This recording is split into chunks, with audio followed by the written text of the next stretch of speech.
In hierdie week se klets, Johannesburg se sorge is dieper as enige pothol. Maar slaggate is iets wat Queen Elizabeth nie voor bang was nie. En ons kyk na emojis. Wat is in, wat is uit, wat is nie, wat is vergete en wat is onaanvaarbaar? En Matthys, wat is jou mees gebruikte emojis? En joune, maar dis klets. Kyk hoe ek vir jou ek word altyd gesê daai het vir my weer hoor ek dit nie. Soms hoor ek maar net en ek almal net. So dis nog 'n Woensdag. Nog 'n Woensdag. Nog 'n Woensdag, amper vir ons, maar as jy nou luister, is dit Woensdag. Ja, welkom tot Woensdag. Ons hoop hy wandel jou met baie respek. Op die 22ste Julie van 2026. Die wêreldbeker is nou al verby. Ek is super opgewonde want ek gaan dit nou kyk. Wat is dit, die finals vandag? En dis die finals van die FIFA wêreldbeker vandag. Argentinië versus Spanje. Okay, dis nou die 18de Julie waarvan ons nou praat, want ek ken jou rekord. Jy luister op die 22ste. Maar ek het nie besef dit is nou al klaar nie. Ja. Ek het ook Nee, uiteindelik because it's been some soccer. It's been some soccer, Matthys, maar ja, goeie voetie hoor. Goeie voetie en ek is nou in dit. Okay. Ek is nou in dit. Ek besluit nou nog vanaand vir wie gaan ek gaan. Ek moet vir jou sê Messi en Argentinië. Ja. Mense luister nou maar die kommentaar. Jy weet, ek is nou 'n nuut gevonde sokker fan. Nee. Ja. So ek leer nou maar nog. Jy weet, die nuances en die kinderstories en ek word gefeed al hierdie dinge op my Instagram. En dit lyk vir ou Messi, hy is 'n bietjie van 'n boelie, ja. Regtig? Ja, hy sal kak met die bullboys partymal en bietjie arrogant. Arrogance. Ja, die klip het ook uitgekom het van die een Argentyn wat groot kak gemaak het in hulle laaste game, want dit is net, ja, arrogant. So ek weet nie, ek was so half, okay, ek gaan in hierdie final vir Argentinië skree. Ja. But I don't know. There's a few hours to go and I might be swayed to Espanyol. Is vir my maar 'n bietjie potato, hulle lyk almal omtrent dieselfde. So Ja, die Argentyn het net baie meer tattoos. Het jy geweet daar's slegs een ou in die Argentynse span wat nie 'n tattoo het nie. hy staan seker uit soos 'n peisie op 'n tienerseun se voorkop. Kyk maar, dis pragtig. In haar laaste game as dit toe nou gewen het, dan waai die hemde mos nou. Ek kyk dit glad. Seker kon jy nie meer van dit gewys. Here again, all this is wasted on me. I know, maar ek is kak opgewonde oor die sokker. Maar die bokke speel ook mos speel ook mos vandag. Ja, die bokke speel Op die in shit, ek het dit nou heeltemal gemis. Ja, man, Ja. hulle speel Hulle speel definitief. vanmiddag. Wallis dink ek. Wat? Ja, Wallis. Ja. Verlede keer was Skotland geweest en toe eers was dit die Britte, toe was dit Skotland en dan is dit nou Wallis. En Trikus fights, môreoggend Ja, môreoggend 19de. voor die eerste mossie poep fight Ja. Trikus klaar hou ingekry. So as jy nou hierdie luister, dan weet jy nou eintlik Ja, alreeds dis wat is gebeur oh my het. god, we So, know what happened. Okay, ja, anyways. Maar was daar nie 'n ding van Messi gewees, 'n foto wat onlangs sosiale media getref het van Ja. hy wat 'n baba bad of so iets nie? Ja, so is 'n baie cool stories in 2007. Ja. Het Messi toe nou deelgeneem aan hierdie charitable ding wat hulle probeer fondse insamel het vir UNICEF. En hulle het in Spanje kon families daar toe nou hierdie raffle inskryf sodat hulle nou hulle kinders hierdie foto sessie saam met Messi kan hê. En toe wen hierdie een familie die raffle. Ja. En hulle seun Lamine Jamal is toe nou op daai stadium nog 'n baba. En in die spesifieke fotosessie het hulle toe nou laat Messi vir Jamil bad in 'n bak. Ja, ek het dit so vinnig gesien, maar ons het dit beskerm. En ons producer het daar hand op het, hy het klaar die foto op. Ja, en nou amper 20 jaar later, Messi was 20 op daai stadium, toe hy toe nou vir Jamal gebad het, en amper 20 jaar later, nou vanmiddag draf Jamal uit teen Messi en hy verteenwoordig Spanje. Ja. Well, hoe cool is dit? How is that for synchronicity? And full circle. Ja, full circle, so cool. En ek weet op daai stadium toe Messi hom gebad het, was hy nie, ek weet hy was 'n pap baba, soos wat ek die foto gesien het. Ja, hy was ek kan nou nie baba se ouderdom, ek probeer net kyk hoe oud was hy, maar ek kry dit nou nie, maar ja, Ek weet hy was nie 'n sokker fanatikus of 'n jong seentjie wat geaspireer het om sokker te speel nie. Nee, hy het nog geen cognizant idee gehad van wat Ja, sokker dis is cool. nie. Ja, very cool story. So ja, ons sal sien teen Jamal en Messi. wie bad vir wie vandag? Vir wie gaan jy root, Matthys? Kom, kies 'n span. Maak dit net lekker. Wat wie sê dis nou weer Spanje en Oh Argentinië? my god, ja. Ek dink ek sal dan gaan vir Spanje. Okay. Ek besluit nog. Okay. Vra my aan die einde van die episode. Okay. Ek sal probeer onthou. Maar terug in Suid-Afrika, dinge gaan hierso natuurlik altyd heerlik. In die land van melk en suur. Nee, Suurmelk en heuning. harde heuning. Suurmelk en ou heuning. Heuning. Ek sien altyd klomp goeders nou weer uitgekom oor Johannesburg. Ek weet Annie Helen is natuurlik weer baie besig met haar sosiale media kampanje. Ek sien Jordan het vir haar kom kuier en hulle het na 'n paar plekke toe gegaan waar hy ook nou so Cyril baie geskok is. Kan nie glo dat dit eintlik so gaan nie. So die klomp hierso van die DA mense is besig om 'n klomp goeders in Johannesburg oop te vlek. Maar jy sê jy het 'n paar ander stats oor Johannesburg ook. Ja, skerry stats het hierdie week uitgekom het oor eiendomspryse en die groei of val in eiendomspryse oor die laaste, kom ons sê 10 jaar, maar eintlik maar 'n bietjie van maybe reaching into 11 years. Hulle het eiendomspryse in die groei of val van vergelyk van 2010 af. En meeste metropole in die land val met 2.5% in hulle eiendomspryse. So dit beteken as jy eiendom gekoop het in 2010, het jy 1/5 van jou huisprys nou al verloor. Ja, ek is een van daai gelukkige wenners. Ja, in spesifiek Johannesburg. So daar's 'n klomp ander stads wat ons vir julle sal wys, maar in spesifiek Johannesburg dan wil ek op fokus. Kaapstad is die enigste metropool in die land wat gegroei het, Matthys. En nie gegroei het met 2.5 of 3%, nie gegroei het met 'n volle 30.1%. So as jy in 2010 jou huis in Kaapstad gekoop het, dit hang ook nou af, basically, hierdie is nou 'n average waar in Kaapstad, het jy teen 2026, the year of our Lord, het jy al 1/3 gewen op die prys wat jy betaal het vir daai eiendom. Maar dit maak vir my heeltemal sin. Ek het nou nog met mense gepraat wat in eiendom is, Arno. My sussie se dogter se man, Arno Greef. My sussie se dogter se man. Ja, dit klink soos daai, wat is daai klug, ja. Klug. My boetie se sussie se ou. Okay, ja. Ja, is maar 'n bietjie so sokker, né? Hy is nou eiendomsagent. Right. Nou besluit hy is nie meer akteur nie. En so praat ek net so 'n bietjie oor pryse en dit en dat en wat gaan aan en hoe groot en ek meen as ek gaan kyk na 'n plek soos wat ek het met dieselfde tipe van geriewe, vierkante meter, die area waarin ek bly, om dit te gaan repliseer in die Kaap, gaan ek omtrent 4 keer soveel betaal.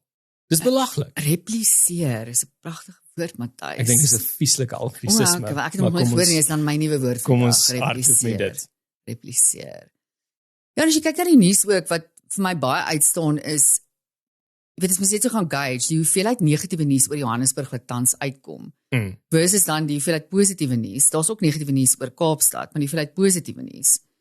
So, ja, is dit positiewe nuus of is dit die tipiese Kaapse euforie? Ja, dit kan wees, maar daar is sekere dinge wat definitief beter gaan in die Kaap. Ja. En wat Jordan nogal goed doen. Jy weet, ek sien nou in hierdie week, hy probeer nou 'n nuwe aansoek insit of 'n nuwe inisiatief van stapel stuur dat Kaapstad hulle eie speurders moet hê.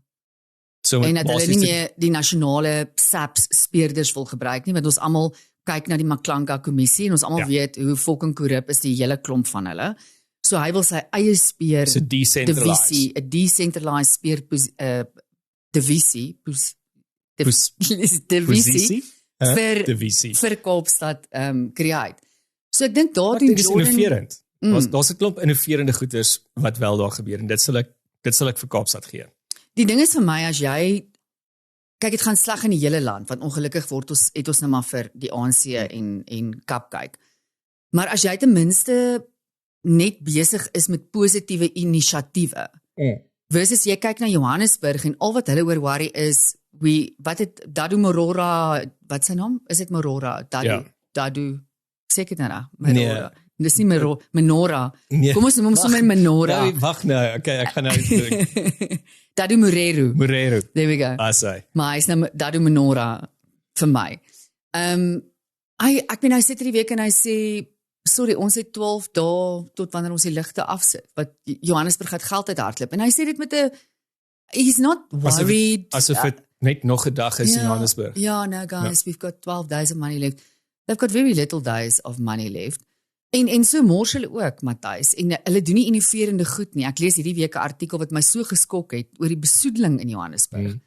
En ek en jy het al in 'n vorige episode jou vertel van net hoe ryk die lig partymal by my in die oggende. Ryk 'n bietjie soos Delhi in India. En hoe mense byvoorbeeld in Fourways al hulle huise begin seël het. Omdat hulle so siek word van die lig. Dot nou data uitgekom, 'n baie extensive navorsing projek wat geloods is oor die besoedeling in Johannesburg. Wat hulle sê, okay, daai projek sê spesifiek dan die karre veroorsaak die besoedeling. So hulle kyk, hulle die emissions investigate van 250,000 karre en gekyk nou hoeveel, jy weet, kaklig laat dit uit en so aan. Maar wat baie shocking is dat hulle gevind het dat jaarliks veroorsaak ligbesoedeling in Johannesburg 500 premature deaths en 200 nuwe asma diagnoses in kinders jaarliks. En dit scary, maar dit maak sin. Ja, dit is, jy weet, en hierdie ouens sit en worry net oor, ons kan nie ons bil, jy weet, dis daai persoon, ons almal was al daar. Ek was verseker daar toe ek jonger was, mens begin jou eerste salaris verdien en so aan, en dan begin jy, dan koop jy 'n nuwe kar en jy maak 'n Edgars rekening oop daai tyd. Jy hoef nie meer klere op jou ma se Edgars rekening te koop nie. Jou eie rekening. Jy maak jou eie Edgars rekening oop. En daai tyd het dit altyd verkoop dat jy moet so gou as moontlik kredietwaardig word. So hoe gouer jy 'n rekening oopmaak wat jy goed bestuur, dan tel dit vir jou kredietwaardig. Ja, kyk, en jy hoef my nie 2 keer te genooi het nie. En dan word jy een oggend wakker en dan gaan jy, ek is 'n klein bietjie in die kak, want hoe gaan ek hierdie Edgars rekening en my karpaaiement die maand betaal? En versekering, huur, wyn, al daai goedjies, jy weet, petrol. En dan sukkel jy so klein bietjie om te slaap daaraan. Hierdie ouens het nog nie daarby uitgekom nie, Matthys, waar hulle wakker lê in die aand gaan, maar hoe gaan ons uit hierdie kak uitkom? Hulle sê so, ons is nou maar in die kak, jy weet. Ja, en ek nog het nou die streepie getrek ook, né? Ek het net so vinnig gelees, daar's 'n hele paar munisipaliteite wat hy nou basies, ek weet nie of mense dit kan noem onder 'n hersiening geplaas het nie, maar wat hulle nie, die fondse gaan nie beskikbaar gestel word nie. Hulle gaan nie meer vir hulle die fondse gee nie, want hulle het nie clean audits gekry nie. Hulle spandeer nie die, Matthys, net om jou idee te gee, né? Ek het hierdie artikel gekry op Ground Up. Johannesburg is out, so, okay, dit is ook 'n kwessie van, hulle skuld hierdie geld, want hulle kan nie hierdie geld invorder van hulle inwoners af. So inwoners betaal nie elektrisiteit nie, betaal nie vir hulle water nie, betaal nie hulle belasting nie, whatever. Maar my punt is dan, hoe het jy dit so ver laat gaan? Het jy nie ook een oggend wakker geword en gegaan, okay, ek gaan nou ophou koop op my Edgars rekening en kyk hoe ek hom kan afbetaal, of in hulle geval dan, kom ons kyk hoe ons hierdie geld kan begin invorder. Of miskien moet ek nie meer hierdie tipe van dienste lewer aan daai individu of area. Sny dit af. Totdat ons nie daai gelde ingevorder het nie. Dit sal vir my baie interessant wees om te gaan kyk in die Johannesburg konteks, watse areas is dit? En kyk, daar's mos nou 'n lang teorie en standing dat iets is Soweto byvoorbeeld, meeste van die mense betaal nie daar hulle eiendomsbelasting nie elektrisiteit nie, maar dis een van die groot ANC stalwart. Die groot probleem met elektrisiteit is baie, ek meen hierdie wat hulle gehou is, volgens hierdie artikel by Ground Up byvoorbeeld, 10.9 biljoen in Johannesburg. Ek gaan jou nog meer skok. Hulle kan nie eers daai heeltemal trek om aan daai mense se deure te gaan klop en te sê, hoor, hier is jou rekening. Ons het dit gedokumenteer, hoeveel krag het jy gebruik, want meeste van daai connections is illegal. So hulle, daai elektrisiteit gaan en hulle kan nie account vir dit nie. So Johannesburg is owed by their citizens 10.9 biljoen. Mfuleni 11.8 biljoen. Wait for it. Emalahleni 11.2 biljoen. En dan 'n streek in, ek is seker, ek dink dit is obviously Vrystaat genoem as Bloemfontein, Majabeng. Majabeng, 18.7 biljoen. What? How is that possible? How do you recover from that? Jy kan nooit nie. Ja. Nie in die tans ekonomiese klimaat van Suid-Afrika nie. Ek meen dit is nie asof ons almal op 'n klein goudmyn sit nie. So dis maar hierdie munisipaliteite het net gewoon aangeraak dat hulle hoef nie regtig iets te doen om hulle verstaan nie hoe besigheid werk nie. Dat ons kliënte moet betaal vir ons dienste en ons moet 'n manier kry want elke jaar word hulle net uitgebuil. En nou draai u nog die kraantjies toe en sê maar ons gaan julle weer uitbel nie.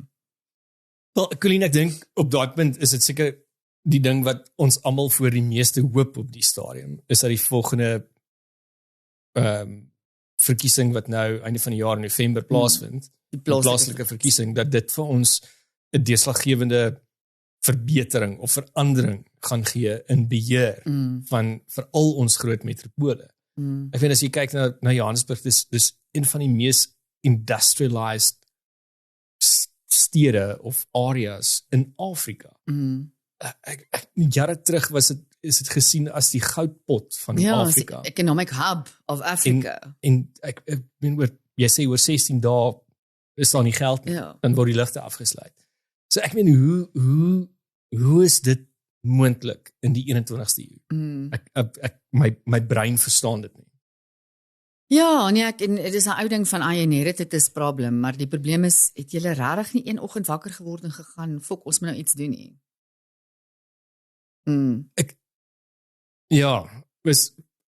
Dis al julle ou gesprek van politieke wil. Want as jy dit dan nou weer, en ek dink dis hoekom ons almal so half, of ek dalk die Kaap so half mok vir daar waar hulle is. Want ek dink die Kaap doen maar net eintlik wat moet gedoen word.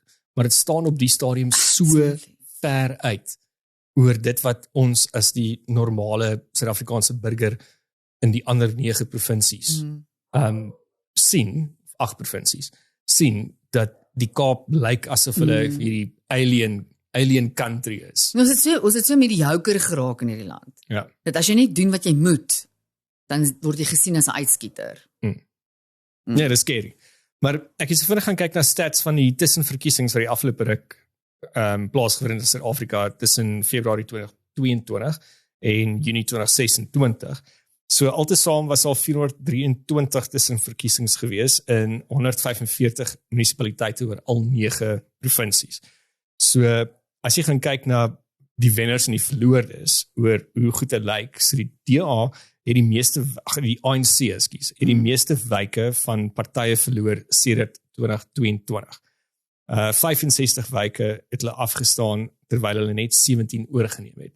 En as jy gaan kyk dan nou in daai van, kom ons noem dit nou maar 4 jaar, dit is 'n tipe van ek dink 'n teken van wat ons kan verwag en wat mense wat daar bly voel en ervaar. Die wil het stadig gedraai, maar lyk of hy draai. Stadig. So die aantal wyke wat die ANC beheer, het gedaal in 2021 van 254 tot 206 tans. So ek meen dit is 'n paar wat weggeval het. Verliese is hoofsaaklik aan die EFP, 21 wyke wat hulle verloor het in die EFP, 10 aan die DA. Ja, dis probably meestal in KwaZulu-Natal. Ja. 10 aan die DA, 10 aan die EFF, 9 aan die PA en 8 aan die MK. Die EFP het die meeste wyke basies gewen en al 27 wyke is hoofsaaklik in KwaZulu-Natal, soos jy gesê het. Die PA, die Patriotic Alliance, is die tweede meeste wyke gewen. En meeste van hulle is geleë in Gauteng, Noord-Kaap, Wes-Kaap en Oos-Kaap. So dit is meestal maar van die DA en die ANC, ongelukkig. Die DA het 16 wyke oorgeneem en 17 verloor. So wat sê dit vir ons eintlik? Hulle sit met 'n netto verlies van wyke. So, en dit is ook my mense is deur mekaar. Mense verstaan nog steeds nie wat belangrik is nie. En ek sê nie, jy weet, die DA is alles nie. Ek het baie kritiek teenoor die DA. Ja, ek weet nie en ek bly ook nie in hierdie klein areas waar dit gebeur nie. So miskien byvoorbeeld in sekere wyke doen die PA baie vir daai spesifieke wyk. I don't know, maar dit wys net vir my as Suid-Afrikaners hoe ongelooflik deurmekaar ons is op die oomblik. Ek dink dit is ook 'n ding van daar's te veel ideologiese opsies. En as jy gaan kyk op die stadium hoe politieke leiers of mense in die politieke figure oorloop. Ek meen, wat is die ouetjie wat van die DA af, die jong seun wat oorgeloop het van die DA af na die PA toe en nou sy weer terug. Hy is nou weer oral. Hy het twee identiteitskrisis. En ek dink dis so half vir my dan wat jy sê van ons weet eintlik nie is dat omdat hulle ook nie weet nie. So if they don't know, how are we supposed to? Ja, and they don't know what they stand for. En ek kom altyd terug na my argument toe dat hulle is besig met soveel power plays tussen hulle dat hulle verloor heeltemal perspektief oor wat is hulle job description? Wat is hulle veronderstel om daar te doen? Jy's nie daar om in 'n power play te wees met ander party. Doen net jou job. Doen die basics en dan gaan dit gebeur. Dit is maar basic. Jy weet hoe dinge werk in die lewe, Matthys. Dit kan dalk kak met jou gaan, maar as jy elke dag aanhou werk en jou bes te doen, op ergens gaan dit draai vir jou. Ergens gaan prosperity en geluk jou kant toe kom. Doen net jou deel elke dag. Ja, en ek hoop regtig dan is dit presies wat op die stadium gebeur met Tannie Helen, want sy is diligently besig elke dag om iets te doen, iets uit te wys, 'n plan voor te lê hoe om dit te verander. Dis nie net 'n klomp slagspreuke en 'n klomp gegillende geskree en campaigning nie. So ja. En weet jy wat 'n ander ding wat my ook besides van die Helen wat my ook 'n bietjie bemoedig tans in die land is die Matlanga kommissie. Ek weet jy sê mens dit moet vergelyk met wat in Zondo-kommissie gebeur het. Hoeveel biljoene rand nie hin Oranje overall nie. En nou kyk ons na die Matlanga kommissie. Ekskuus, jy wil iets sê. Nee, maak klaar. Nee. En jy weet ek het soveel respek vir daai paneel wat daar sit. En hulle doen dit so professioneel, dit is so absoluut deurdink, dit is so voorberei. Ek dink nie daai ouens slaap of het op hierdie stadium enigsins 'n lewe, 'n privaat lewe nie. Ek dink dis al wat hulle doen. En nou sien ons weer hierdie age-old ding as Suid-Afrikaners wat uitkom as sodra en veral onder politikus, sodra hulle tot task geroep word, dan is hulle eweslik baie siek. Ons het gesien met Zuma, ons het gesien way back when with Jackie Celebi wat apparently doodsiek was en toe golf speel. Ja. En nou sien ons dit weer. Hierdie ouens word gesubpoena om vir die Matlanga kommissie te verskyn en dan 'n dag of 2 dae voor die tyd of ewen die oggend voor die tyd dan is hulle apparently nou medies nie geskik nie. En wat ek love van hierdie kommissie is hulle het nou hierdie doktersbriewe en doktersverslae begin scrutinize. Ja, want elke tweede Jan Rapp en sy maat het 'n doktersbrief op die stadium. Of lê in 'n hospitaal. En hulle gaan nou hierdie dokters subpoena. En ek dink dit moet definitief begin gebeur. That's a new angle. Ek sê saam jou. Ek het actually vanoggend met iemand gepraat oor die Matlanga Commission en dit is op die stadium in Suid-Afrikaanse commission geskiedenis. En kyk, ek dink ons sal geskok wees as ons gaan kyk hoeveel commissions daar actually tans aan die gang is. Elke dag. Nie net dit wat so widely gepublicized word en gebroadcast word soos die Matlanga Commission nie. Maar dit is op die stadium volgens my die eerste commission wat iets daadwerkliks vir my as 'n taxbetaler wys om te sê dat ewen gedurende die commission word mense tot task geneem. Mense sal gearresteer. Kat sit in die tronk. Daar's 2 nuwe arrestasies wat nou hier, ek dink Vrydagmiddag plaasgevind het ook. So dit is 'n aktiewe ding. Ek het nie regtig 'n teorie daaroor nie, ek het 'n klomp vrae daaroor, want ek dink nie dat iemand soos ek kan nie dink dat die Zondo Commission en dat Zondo soveel swakker was of slegter was nie. Dit het alles te doen met politiek wil. Ons sit net voor 'n redelike deurslaggewende verkiesing vir die ANC. So is timing dalk aan die Matlanga Commission se kant?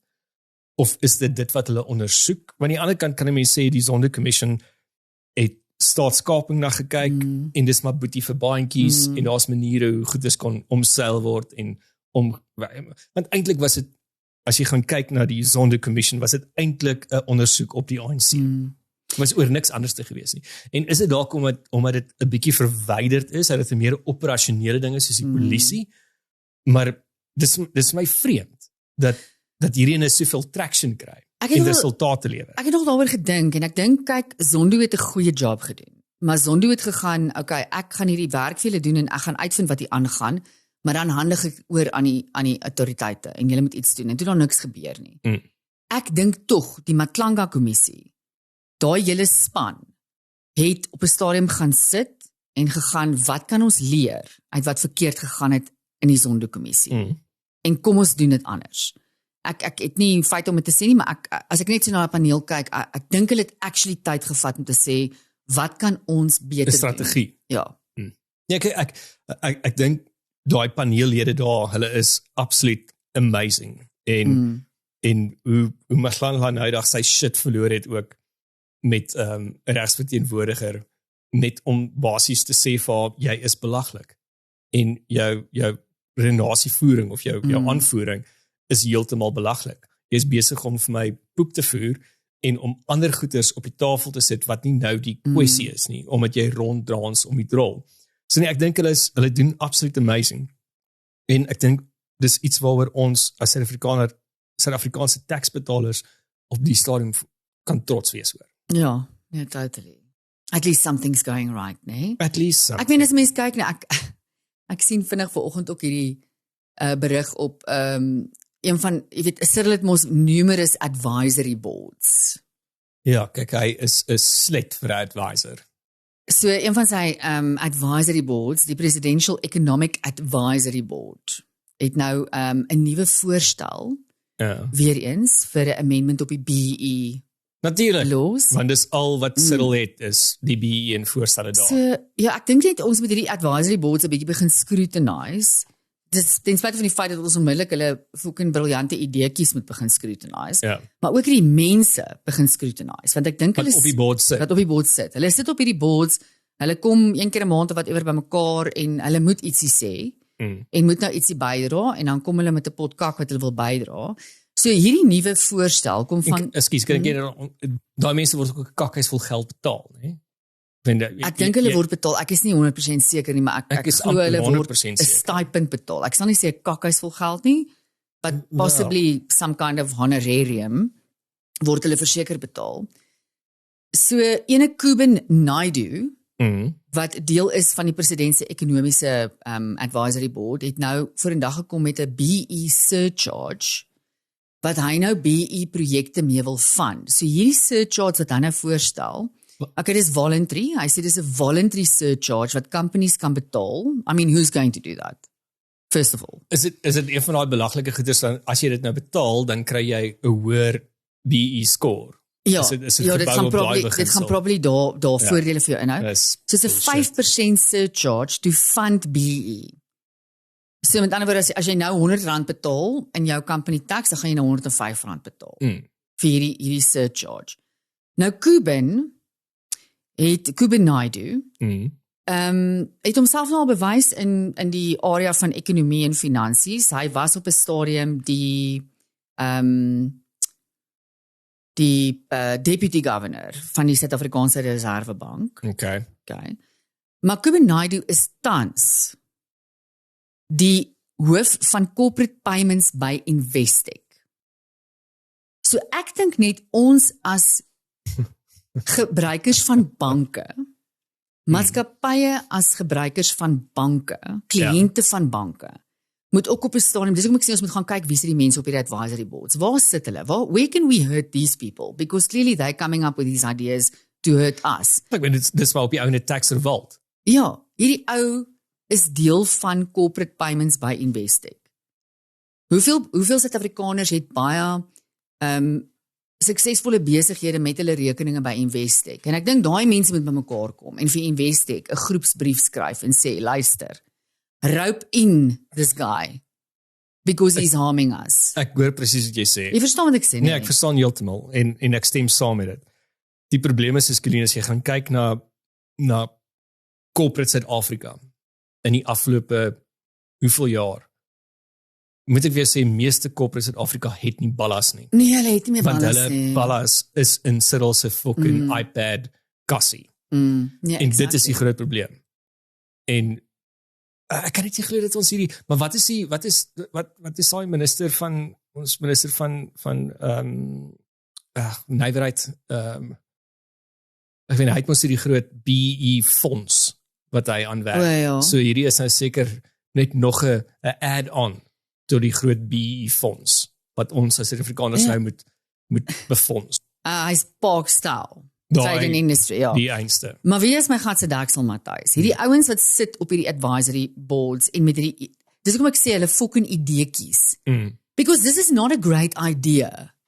Hierdie is nie 'n vindingryke, kreatiewe idee wat ek sou dink mense op hierdie advisory boards kan opkom met regtige werkbare tasbare, alternative, creative, mind-blowing ideas to take this country forward.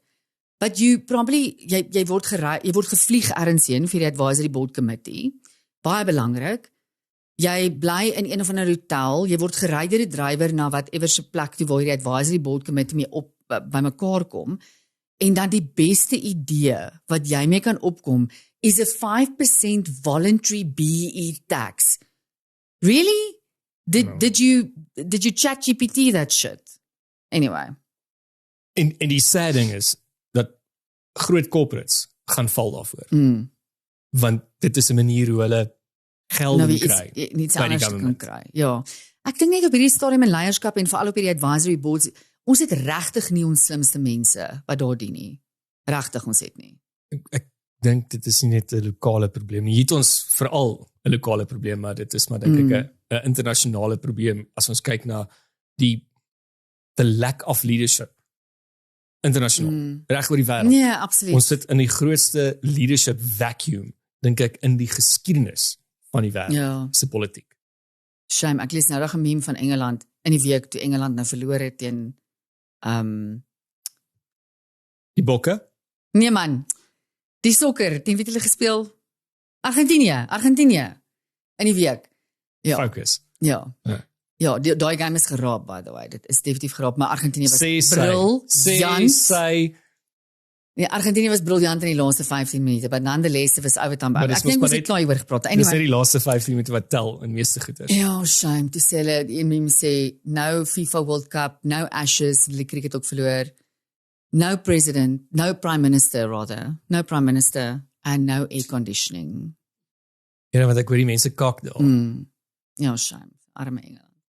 Ons het Parkstyle en Cuban met sy kak idees, maar ons het nog aircon. En ons het as die krag gaan is. Ek wil net vir jou sê, vir nou het ons nog aircon. Wel, ek weet nie hoe lank in Johannesburg. Ja, ek weet nie hoe lank ek nog gaan aircon hê nie, ek sal julle op hoogte hou.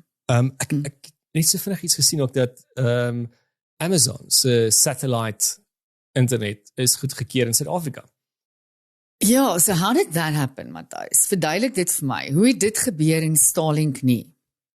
So Starlink wou nie 'n Suid-Afrikaanse subsidiary gebruik het om hulle dienste hier te lewer nie. Starlink wou dit self subsidiary soos 'n ander maatskappy. Soos 'n MTN of 'n Vodacom of 'n ding. Ja. So Amazon gebruik een van bestaande Suid-Afrikaanse instansie wat obviously BE is en hulle het nou die lisensie gekry. En dis seker MTN, nee. Nee, dit is nie. Dis actually 'n naam, ek kan dit nou nie onthou nie. Nee, dis glad nie een van die bekende MTN. Ek dink dit is deel van die conglomerate company by wie jou internet is, Vumatel en daai mense. So dit is nie MTN, Vodacom of een van daai nie. So dit is op grond daarvan wat hulle die lisensie gekry het en nou goedgekeur is deur ICASA in Suid-Afrika, is omdat die dienste deur intermediary. 'n middelman. Gedoen word in Suid-Afrika. By wie hoeveel ANC Kahuna's business interests het? I rest my case. So hoekom moet daar 'n middelman wees? Ek is heeltemal teen hierdie kak. Hoekom moet ons dinge complicate die hele tyd? Hulle moet dit die hele tyd complicate. Starlink was simpel en dit kon mense se probleme oplos. Maar nee, ons moet dit complicate. Bureaukrate, ek haat hulle is terrible. Hulle loop oral se om ons. Ja, as jy praat van bureaukrate, Matthys, en die bureaukrate wat ons in toekoms ook in ons, wel hulle tans in ons sisteme en in toekoms gaan inlaat. Weet jy, kyk partymal na daar sekere professies in die lewe. Wat jy verwag 'n level van etiese gedrag van hulle af, nê? Soos byvoorbeeld in die regte, in die mediese, Ja, waar ons nou net gepraat het. in die onderwys. You kind of expect, as iemand vir jou sê, ek is die hoof van 'n skool, dan expect jy nou nogal 'n sekere tipe gedrag van so 'n persoon van inbors. 'n persoon van inbors. Met goeie karakter en Ja, waardes. jy voel kind of, ek kan hierdie persoon vertrou. En waarvoor jy 'n klein bietjie fucking bang was. Want ons was Ja. almal 'n klein bietjie bang vir ons skoolhoofde. Exactly. Of iemand vir jou sê, hulle is 'n nurse, of 'n whatever. Daar is net sekere beroepe wat 'n mens gaan, okay, ek voel ek kan jou dan vertrou. So, die regsberoep, een van daai, ek en jy praat baie oor, ek dink daar, as mens gaan kyk na gegradueerdes in die land op hierdie oomblik, gradueer die meeste mense in ons land met grade in either onderwys of die regte. Ek het nie feit om dit op baseer nie, dit is maar wat ek waarneem. En BCom bemarking. Bemarking glad nie eintlik meer nie, is 'n Waar baie is dit? klein groepie op die oomblik. Ja. Okay. So ek wonder partymal waar gaan al die mense werk, want dit is ook dit is gesaturate, regte veral. Die regsberoep is gesaturate. Onderwys is glad nie, maar ons regering het nog nie planne gemaak om hierdie onderwysers op 'n sekere kwaliteit te kry en hulle ordentlik te disperse. Ja, of tutors om goeie onderwysers te kan wees. Want ek dink dit is partykeer die groter probleem. Ja. Die omstandighede waarin onderwysers moet klas gee, dra 'n moerse hoeveelheid las op die kwaliteit van onderrig. Ja, absoluut. So nog een van hierdie die Universiteit van KwaZulu-Natal sit nou met 'n bietjie van 'n dilemma. So in hulle regsfakulteit het daar 7 in hierdie Junie eksamen, 7 van hulle eksamenvraestelle gelek. Ja. En dit obviously compromise die hele eksamen en die kwaliteit van die graad eventually. So jy kan nie laat hierdie vraestelle lek, dit oorsien en nou maar almal moet laat gaan nie, want as ek dan na jou toe kom jare van nou af of 2 jaar van nou af en ek wil 'n regsinternskap by jou doen en jy sien ek het by UKZN gekwalifiseer in 2026. Ja, dan gaan ek my oor. Kan jy vir my sê, daai jaar toe die vraestelle gelek is. Exactly. Okay. So hulle kan dit nie toelaat nie, so hulle forceer toe nou al hulle studente, hulle moet nou almal hulle eksamens oorskryf. Maar nou kan jy verstaan, Matthys, vir die eerlike studente wat hard geswat het, is hierdie nou hulle werk, meeste van hulle werk deeltyds. Hierdie is 'n moerse ding. Hulle moet nou basically 7 vraestelle gaan oorskryf. Weer daai tyd afstaan. So daar het 'n groep van hulle nou begin geld insamel om regsaksie te vat teen die universiteit. Ja. Vir dit. Maar ek vra myself net weer, kyk hulle gaan nêrens kom nie. Hulle gaan maar moet die vraestelle oorskryf. Dit is een van daai dinge. Weereens in 'n beroep soos die regte. Ons maak altyd grappies, hulle is die skelmste van reg en geregtigheid, né? Dit is die mense wat ons eendag in wanneer hulle in 'n kariere gaan, moet seker maak dat wet en orde word gehandhaaf, maar dan alreeds op groentjies, terwyl hulle nog koring op die lande is, dan maak hulle hierdie tipe van kak. Wat hulle shortcut. Kyk, en 'n prokureur vat maar 'n shortcut. Ja.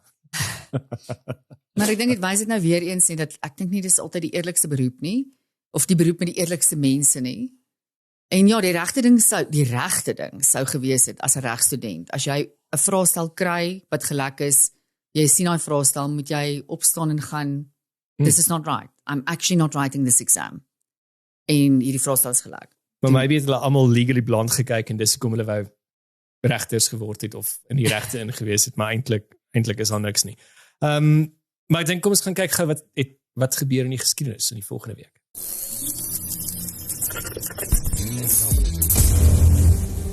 Op 22 Julie 1848 verklaar gouverneur Sir Harry Smith die voortrekkerleier Andries Pretorius tot rebel. 46 jaar later, in 1894, word die Parys-Rouyn wedren gehou, die wêreld se eerste stad-tot-stad motorwedren. In 1933 voltooi vlieënier Wiley Post die eerste alleenvlug om die wêreld in 7 dae en 18 ure. 13 jaar daarna, in 1946, is die Afrikaanse sanger bekend vir sy fake rooi rose Bless Bridget op Viljoenstrif gebore. 6 jaar later, In 1952 is die liedjeskrywer en sanger Lucas Maree, bekend vir Ek sou kon doen met 'n miljoen, in Johannesburg gebore. Op 23 Julie 1956 is een van Suid-Afrika se bekendste kabaretkunstenaars, Amanda Strydom of Miss Mandy, in Port Elizabeth gebore.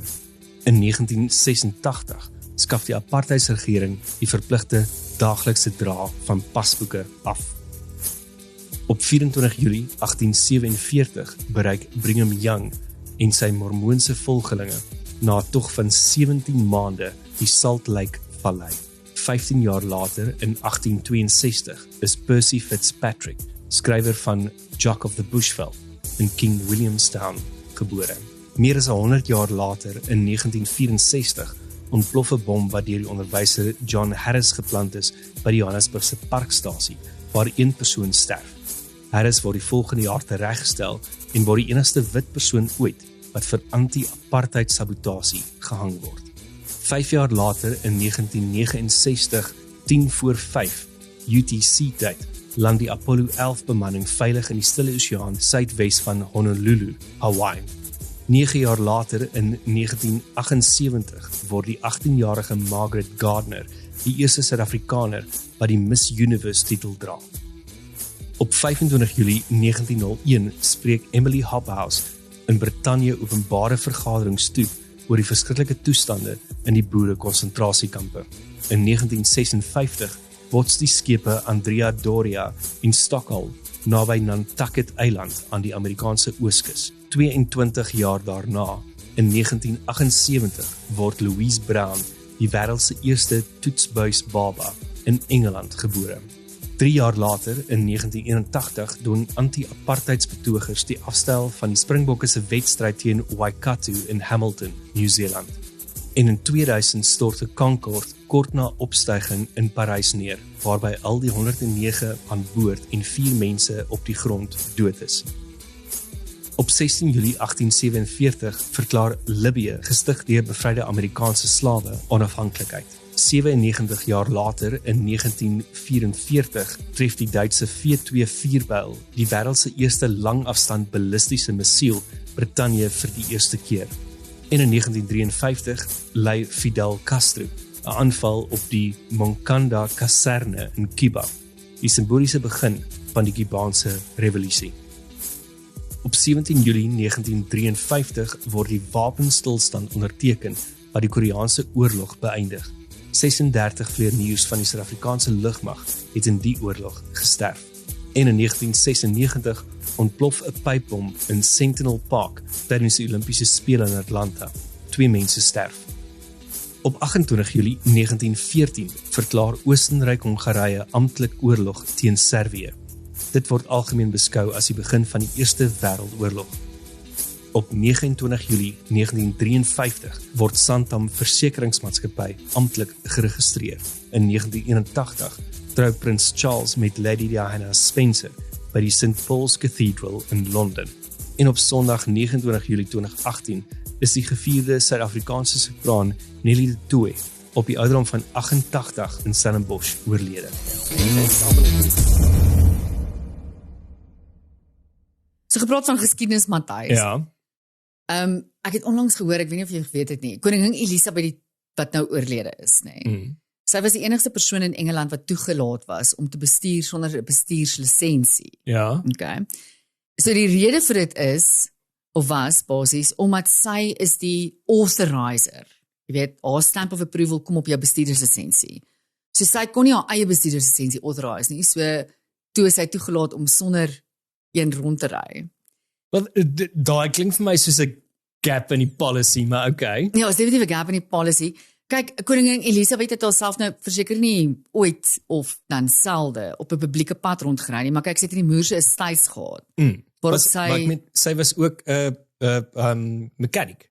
Ja. Sy het geweet van karre. So ja, ek sou wel kan vertrou dat sy kon ry sonder 'n lisensie. En ek het anders ook gelees, was een van die groot aanhakpunte tussen haar en haar man Philip ook, want hy was ook bietjie van 'n petrolhead gewees. Hy was mos mal oor sy landies en ja, tot op sy einde was hy, ek weet, ja, ons het baie nog daaroor gepraat dat hy destroyed was toe hulle sê hy mag nie meer ry. Sy kar weggevat. Ja. En nou soos koningin Philip ook, koningin Elizabeth was vernaam vir die feit dat sy gehou daar, sy het dit regtig gelike om voet in die hoek te sit. Sy het nie net gery nie, sy het gecharge. Dus sy was vernaam vir haar jaagvermoë op hierdie estate en apparently was daar 'n paar jaar terug een of ander Saudi kroonprins, ek weet nie wat se ene nie, wat vir haar kom kuier het en sy wou toe nou vir hom haar estate gaan wys, self gaan rond, en hy stem toe nou nogal in, en hy was nou vreeslik verbaas toe hy in die kar klim. Hy het gedink hy gaan rondgesjouffeer word en toe koningin Elizabeth toe nou aan stuur van die voertuig. En volgens gerugte die mense wat daar was het gesê hy het vreeslik ongemaklik gelyk en glad nie happy met die situasie nie. Want hy kan nie die bestuur nie. Wel op en die ander ding is dis 'n vrou ook nie en hulle culture. So op daai stadium. Ja.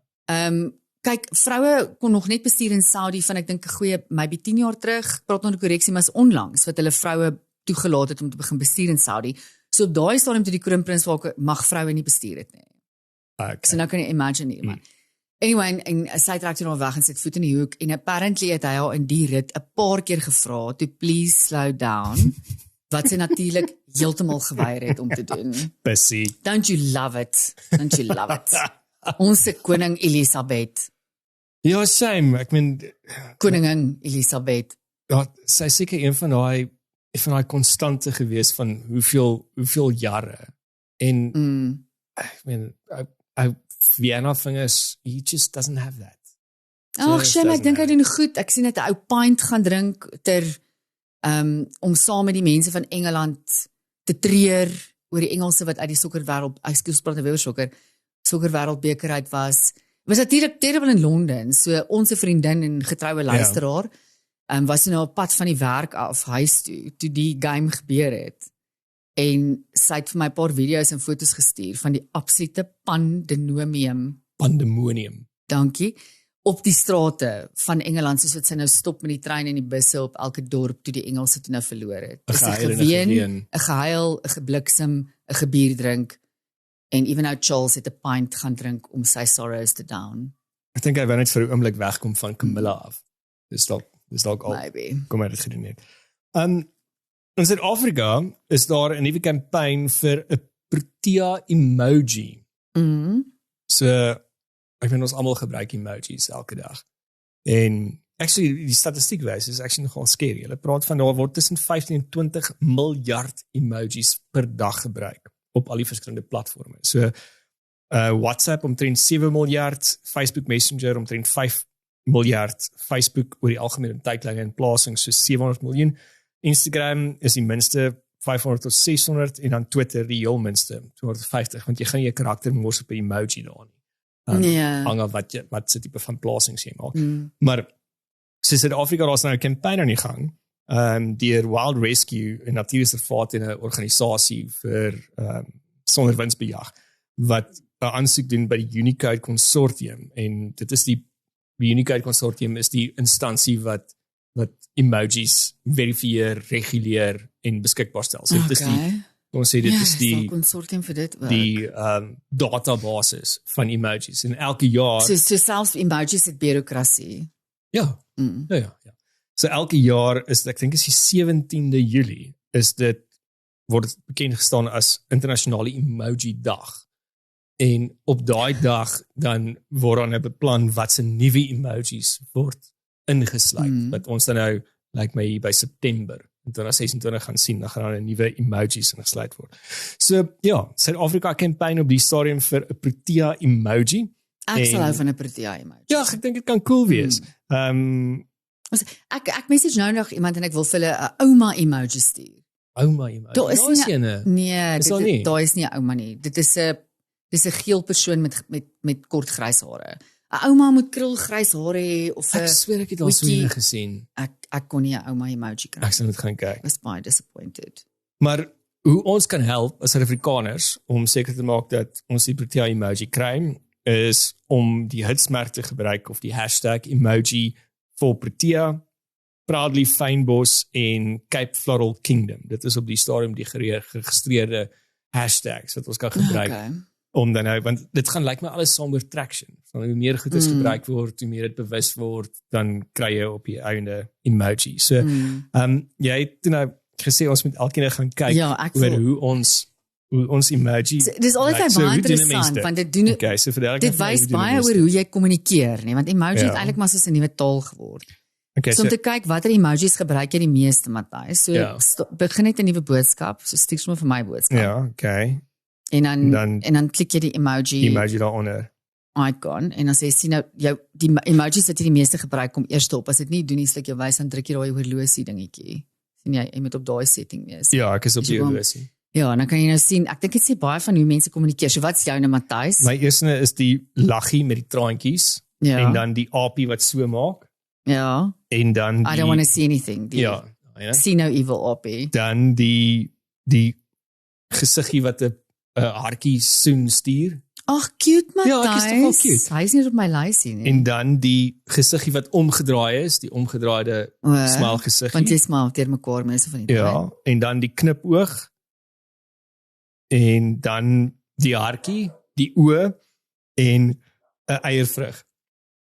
Ek het gewonder of jy 'n eiervrug erns gaan hê. Wat doen jy met daai eiervrug, Matthys? Dit is niks met jou uit te wil. Okay. Dis nie in my en jou gesprekke wat ons eiervrugte uitdeel. Clearly not, maar Nee. dit gebeur daar gaan 'n eiervrug erns betrokke Rarig. wees. Okay. Wat is joune? Okay, so myne is ook die laughing face met die Ja. trane. Ja. Ja. En dan dink ek iemand so grumpy like met die skewe mond, soos ek Ja. is befok. Ja. Ek sê hierdie gewoonlik van hy kom gewoonlik op van ja, iets het in my lewe ontwrig, iets het in my planne ontwrig. Die een of ander rede het ek 'n crying face hier. Weet nie hoekom nie. Dan het ek die vingertjie wat so gaan, want ek forward gewoonlik 'n boodskap, either in Ja. werk of iets en dan sê ek By die bogenoemde. as above, ja, die bogenoemde. Ja. 'n wit hartjie en dan natuurlik champagne, wyn en 'n blaartjie.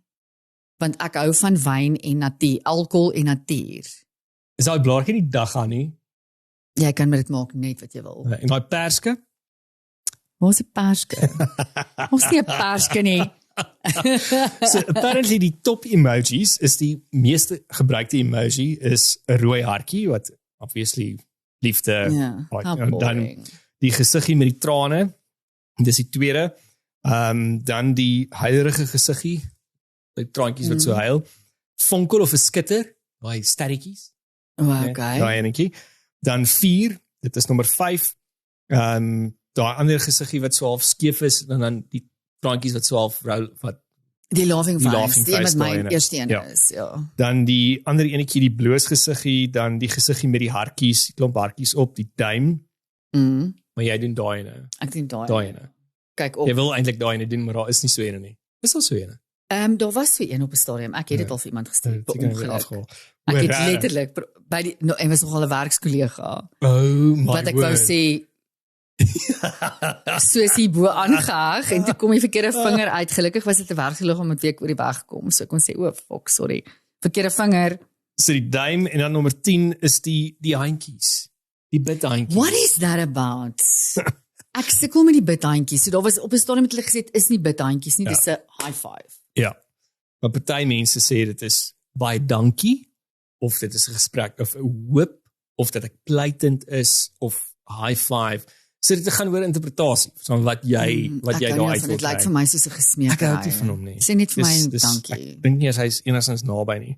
Maar 'n paar goeters het natuurlik mos nou gebeur in pop culture ook. So emojis is wat ons emojis verstaan en dan die ware betekenis van emojis is ook heeltemal anderste. Ja, dis die probleem met emojis. Dit is so wyd oop vir Dit interpretasie. is baie subjektief. Mm. So die skull emoji, dit is een van die emojis op die stadium wat so half opspraak maak in pop culture op die stadium. En dit vervang nou die gesiggie van die huilende gesiggie waar mense so lag. So die skull gesiggie is nou ek lag myself dood. So as jy nou sê iets is funny, dan moet jy die skull gesiggie. Is dit nou weer die seers wat uit die kak uit? 10-1. Dan null polituur. Ek So- wil net eers vir die skaal oor praat. Want die skaal ja. emoji was 'n baie sacred emoji vir al vir Gen Xers. Die skaal emoji het altyd geïndikeer it is badass of jy weet, it is hardcore. Ja, en dis nou nie kom dit hulle uit nie. met dis ag nee, hulle verstaan nie. Okay. Dan die nalak eenheid of die null polituur. Ja. Ek het hom nog nooit eers gesien nie. Ek het maar hom al okay. gesien, maar dan who would use that? So dit beteken nou op die stadium jy het klomp selfvertroue. So ek het baie selfvertroue, dan gebruik ek nou die nalatiging. I don't know how that makes sense. Ek weet ek sê vir jou sê vir my sê waar is ek? Kan ek vir net vir jou sê ek kan nie nou jy sal verstaan ek kan nie tik en ek is besig om 'n manicure te kry. That would make sense in the context. Maar ek sal verwag dat jy dit vir my in woordjies sit. Ja. Dat jy nie vir my 'n prentjie stuur nie in any case. As jy vir my sê waarmee is jy besig en ek stuur dit vir jou dan gaan jy weet okay, sy is besig om haar naels te doen. Of ek sal alleen nou dink jy's besig om met baie selfvertroue vir my die boodskap te My shit te verloor. Nee, ja, dit is dit. Dan die onderste bo gesig wys nou Wat passiewe jy baie gebruik ja, apparently. wat nou passiewe aggressie of frustrasie of dat iets skeef geloop het. So vir my was dit altyd van Angasie, ek verstaan nie. Angasie. It's like, yeah, whatever. Maar anyways, dis nou passiewe aggressie. Dan die pet ene. Ek het nog nooit mense dit gesien gebruik nie, maar die pet ene apparently beteken dat jy lieg of jy vertel 'n leuen. En dit is deel van die English. Ek kan nie met hierdie goed nie, Matthys. Dit is te veel. Ja. Dan daai standbeeld, ek dink hulle noem dit 'n Moai standbeeld, dit so ja, soos die Mayan van die Mayan ja. cultures. Ja. So dit is nou sigma energie. So jy staan you forming aura. Ja, basies nou dit. Jy het sigma energie. Jy staan jou man en jy staan soos 'n standbeeld. Dan die oë, ek gebruik die oë nogal baie ook. Ek sien die oë is ook op my want my oë vir my gewoonlik is van really, so van rolling eyes van nee, ek gebruik nogal net die twee oë sonder die gesiggie, net die twee oë. Ja, ek gebruik net die twee oë. Dis wil ek as ek iemand wil sê kykie. Okay. Lees volkom dit beteken nou ek hou die drama dop. As jy nou die oë gebruik. Okay. Dan could be sensible. Die juice box beteken gossip of drama. Is daar 'n juice box? Never knew. En dan natuurlik die eiervrug wat beteken die manlike en die perske wat beteken die vroulike geslagsdele. Hulle het dit daarom uitgelos. Hulle het dit daarom uitgelos. Dit is nog goodness for small miracles. Ons kry dit daarom. En die mielie. Is die waarvoor dink jy staan die mielie nou?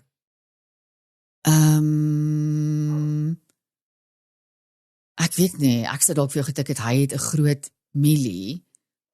Maar ek neem aan hulle interpreteer dit iets anders. Hulle interpreteer dit as iets soos ek is honger of armoede of swaar kry. So mielie wat corn is in Engels, ry met pawn, so dit is nou pawn.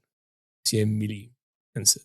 Okay, I can make the connection. Pawn. Ek sou eerder gedink het, maar dis ook 'n woord wat hulle nie gebruik nie. Connie, is 'n woord wat ons generasie nog gebruik. Ja, nee, ons is nou besig om ons ouderdom weg te gee. Ja. I don't give a shit. You can. Dis nou emojis. Het jy gesien het jy ooit gelees van daai Brian Johnson ou? Naam klink bekend. Is Brian Johnson, ja. Wat het hy gedoen? So dis die ou, hy noem homself 'n longevity entrepreneur. Ja. Dis die ou wat sy seun se bloed begin trek het en homself sit want hy wil vir altyd lewe. Ja, maar hy lyk soos ek weet ek het die woorde nie, dis soos grillerig. Ja, hy lyk weird, hy's so half bleek en wit en hy's 49 jaar oud. Ek het nogal ek dink hy's ouer. Hy lyk dan pretty kak vir 49. Is jy gedink hy's ouer? Ja, ek het gedoog hy's hier in sy diep 70s of laat 60s. Okay. Vir 49 lyk hy fucking asof hy môre gaan doodgaan. Hy lyk nie vir my noodwendig so oud nie, maar hy lyk nie vir my gesond nie. Maar dis hoe ek sê. Ja. So ten spyte van al sy endeavors om vir ewig te lewe, is hy nou gediagnoseer met een of ander wat mense auto-immune disease. Nee. So ten spyte van al die dinge wat hy probeer doen het. Maar anyway, kudos to the ou. Ek het nog 'n onderhoud met hom gekyk vanoggend op Piers Morgan. Een van die min onderhoude waar Piers Morgan actually stil bly en die gas laat praat. En moes interessante ou. Kyk, sy obsessie maak nie vir my sin nie, maar hierdie ou dokumenteer data is vir hierdie ou alles. Sy lewe draai om data. So alles wat in sy lyf gebeur, meet hy elke dag en rekord dit, maar dit raak nou erger. So hy het nou gepraat oor die feit dat hy is nou gediagnoseer met die auto-immune disease en hoe hy gaan aangaan in sy endeavors. Maar sy data gaan so ver, Matthys, dat sy vrou of partner, ek weet nie of hulle getroud is nie, hulle rekord, hulle meet hulle self gedurende seks, but it gets better, nie? Hy het die, wat noem hy dit, vaginal biometrics of whatever. Ja. Wat hy nou alles, so hy meet byvoorbeeld, dit gaan nou walglik klink, want ek gaan nie die regte terme om dit te sê nie, maar hy meet byvoorbeeld haar vaginal reuk of so voor seks, na seks, gedurende seks, hoe die vagina uitsit en terugsit, en die tye rondom dit, en Piers is soos nou, dude, is nie vreeslik romanties nie, ja. So hy sal post op X, just had sex with, ek kan nie haar naam onthou nie, good night everyone, en dan post hy die dataset, van wat in haar lyf gebeur het, terwyl hulle nou, en wat met haar vagina gebeur het. Disgusting. Maar, okay, so my immediate reaction was ook, dit is disgusting. Ja. Maar, toe sê hy ook toe nou, jy weet, hierdie is goeders wat taboe is nou, maar oor, 10 jaar terug was ander goed vir ons taboe. En oor 10 jaar van nou af gaan hierdie inligting vir ons baie beteken. Hy sê byvoorbeeld soos jong mense, wat nie into seks is nie, hulle praat nie oor seks nie, hulle weet nie om seks te hê nie. Dit kan hulle help. Of byvoorbeeld vrouens, dit is 'n moeëse probleem vir party vrouens, is die reuke en geure en goeters wat daaronder aangaan, en meeste van die tyd, jy het geen beheer oor dit. Jy weet nie, jy kan nie 'n parfuum daar spuit nie, it's going to burn your vagina. So, but you want, en hoe jy dit ook beter kan verstaan. En hy sê, hierdie is data wat altyd ingesamel is, en dit is net in scientific journals gehou vir die elite few wat grade en goeters het. En dit is sy purpose om hierdie, kyk, sy vrou is baie braaf om haar vaginal biometric data uur vir uur op Twitter te hê, maar ek dink hierdie man is ongelooflik obsessief met homself. Hy het so 'n obsessie met homself. Ek dink dit is gesond nie. So ek dink wat anders is oor hom, en die bietjie wat ek van hom, daar's baie mans op hierdie staan wat ek dink is baie obsessief met hulle self. Hy ook. Hy het 'n mate van obsessie met homself, maar ek dink hy het meer van 'n obsessie met navorsing en data. En ek dink in sy geval, hy kan nie specimens kry nie, so he is using himself as a specimen, and those that trust him as a specimen. Maar wat jy sê, Matthys, is baie waar. Ek sien dit baie deesdae vir al in mans. Dit was altyd gewoonlik vrouens wat so obsessief was met hulle self. Ek weet iemand wat ek 'n baie groot fan van is, Chris Williamson. Ja. Op die, wat is sy podcast se naam? Ek kan ook nie onthou nie. Maar ek kyk dit nogal elke nou, dan sal 'n goeie topic is. It's amazing. Sy podcast is amazing. Maar die man, ek dink op myself, Chris, how do you live a normal life? Want hy measure absoluut alles wat hy doen. En maak is ook wat jy vir hom sê nie, dan hy een of ander intervensie of een of ander ding wat hom meet op either sy hart of sy bloeddruk of die hoeveelheid nutrients of peptides in sy lyf of die fucking brainwaves op enige given tyd wat hy het. Hy's heeltyd obsessed with understanding his body and getting his body to be better. En dan is natuurlik die hele nuwe kruis onder die jong manne, looks maxing. Maar focus dit. Hoe weet jy nie wat looks maxing nie? Where have you been?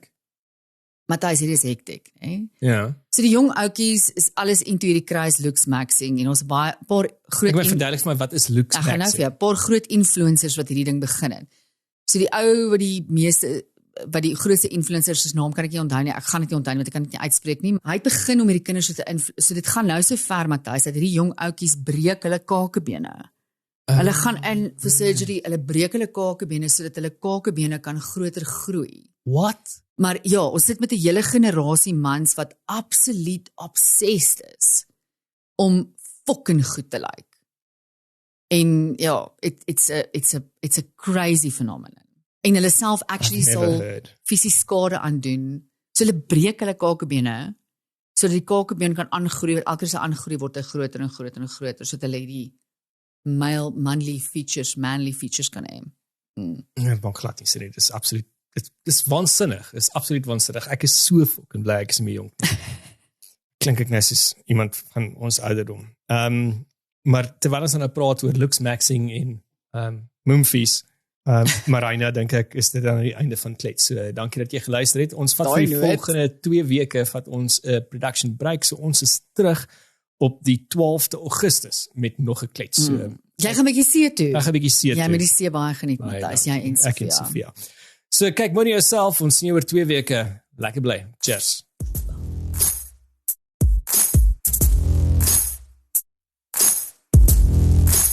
Kyk toe ek nog jong was, my ouma het altyd gesê, raai het vir my 4 jaar lank hoor ek dit mense sê. Soms hoor ek maar net, dit is almal nie.